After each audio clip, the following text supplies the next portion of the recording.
call Myth Busters. Want none unless you got buns, hon. Boy toy named Joy used to live in Detroit. Big jokes and the money, he was getting some coins. Went to shootouts with the law, but he lived in a palace. Bought me Alexander McQueen, he was keeping me stylish. Now that's Welcome to our Mythbuster episode, and my name is Jasmine, Diana, Jacqueline Yadira Contreras Sanchez, and we are Samantha, David, and Efren.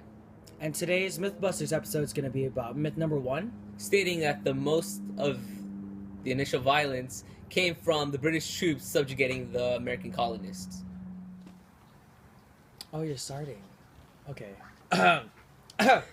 So, one of the pieces of evidence given was the Boston Massacre. So what was the basis of it again? So, the basis of the Boston Massacre was it was an event that happened in Boston, Massachusetts. And what happened was there was a group of colonists, and they're angered at the British soldiers that were sent over from Great Britain. Do you remember anything else that happened, actually? So I actually do know more about it, but do you know extra facts? Yeah, so I actually do know a little bit more. So, according to the deposition of Captain Thomas Preston, he states that he actually heard a commotion going on between an angry crowd and a few of his men. He said it started off with a townsmember. He told him that there was an angry mob forming, and they were armed and ready to execute one of his soldiers who was posted out alone. And so to stop this, the captain actually sent 12 more of his men to go help out the situation and go solve it out. So that's one thing I know about the Boston Massacre. So another thing I know is that the troops were actually getting tired, and they just wanted to disperse the crowd. So what they started to do is they started to wave around their bayonets, and this actually angered the crowd, which actually increased their size, and they actually became a lot more rowdy. And some of the crowd members were actually yelling, "Come on, you rascals! You bloody backs! You lobster scoundrels! Fire if you dare! God damn you! Fire and be damned! We know you will not dare!" And this continued for about 20 minutes, actually. Okay, so something that I know is that after 20 minutes, the first shot was fired, and it led to a chain reaction, so like everybody was fighting. And when it was all over, the troops misunderstood that the captain said fire, but he actually didn't. So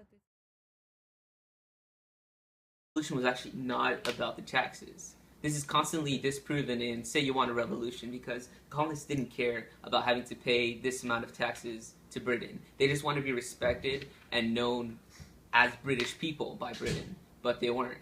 And the taxes that the colonists paid were actually less at first. And this began to change right after the French and Indian Revolution.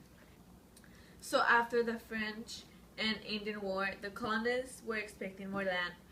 But instead, what England did, they put up a border, and that's where the Proclamation of 1763 came.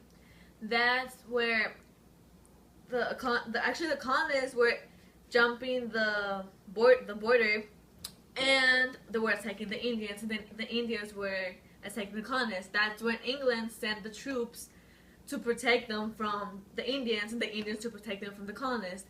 But the colonists were still angry about not getting more land. This is actually where the Sugar Act of 1764 came into play, because they used the taxes that they put on sugars at first, and then came on to put taxes on things like tea and paper. But at first it was just to pay for the redcoats. Now, they didn't consult with the colonists before putting the tax, and this is what truly angered the colonists, because they wanted to represent themselves. They wanted to be a part of Britain, and they weren't even consulted. So the tax really angered them, and in result of this, they began to riot and revolt and boycott in the most violent ways. Afterwards, the British troops were sent to protect the colonists from themselves, because the colonists kept torturing each other, they kept fighting, tons of fights and killing, and that's when the redcoats became the enemies of the colonists just for trying to protect the colonists from each other. And now we're going to pass it on to Diana and Jackie, and they're going to be talking about tar and feathering and the fights between the colonists. Thank you, Jasmine. Well, the last piece of evidence we gathered was that a British troop were taking away the American colonists' freedom. Was that true, Diana? I'm not sure. Was it? Wrong. It wasn't true. It was actually the colonists who would fight against each other. The Redcoats were sent to handle this huge madness that the colonists would make between each other. They would argue for dumb reasons like calling each other names and disagreements they had between each other.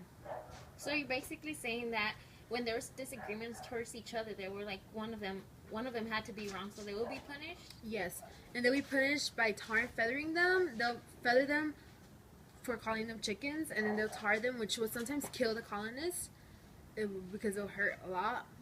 And people that you knew, colonists that you knew, would actually don't even care. I can't answer. A family, friend, or someone, a neighbor you even knew, wouldn't even help you if you were getting tar feathered.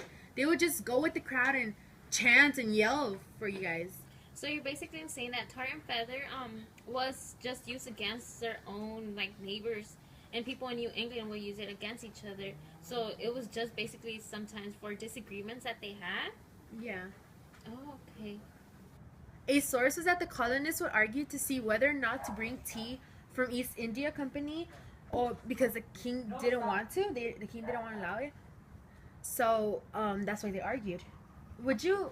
Let me ask you a question, Diana. Would you protect your family member or protect a friend you knew from being tarred or feathered, or you let that happen to them? I wouldn't let that happen, but most likely that if I didn't let that happen and go against them, they would probably tar and feather me too. True. Well, actually, that's what they did. The colonists, the colonists would actually see and watch a family member, a friend getting tarred So and you're feathered. basically saying that tar and feather was used in they were used against each other, colonists to colonists, and just for disagreements towards each other. Right. The disagreements, they'll call each other names, and they'll call each other smugglers, for example, and that's why they'll get tarred and feathered. Oh, okay. Thank you, Jackie. Yeah. I now know that tar and feather was used against colonists to colonists. Bye. So in today's Myth Busters episode, we went over 3 pieces of evidence for myth number 1, which was The initial violence came from the British troops subjugating the American colonists. Our first piece of evidence, which was the taxes, just fed up the American colonists and made them want to be apart from England. and the second piece of evidence, which is the Boston Massacre, just shows how the colonists were actually really angered and they were really upset, and they weren't the ones who were being bullied, but they were actually the bullies, and they were the ones who actually started the fight between the colonists and the troops on that day. And getting a little more specific, the torture methods like tar and feathering and just the violence between the colonists within each other. So from all the pieces of evidence that we collected, this myth is therefore busted.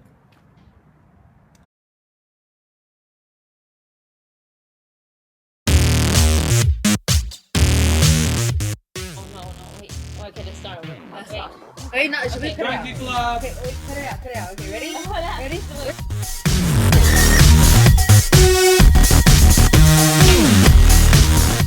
This is words and stuff. Who you gonna call? Myth Busters. Oh my god! Oh,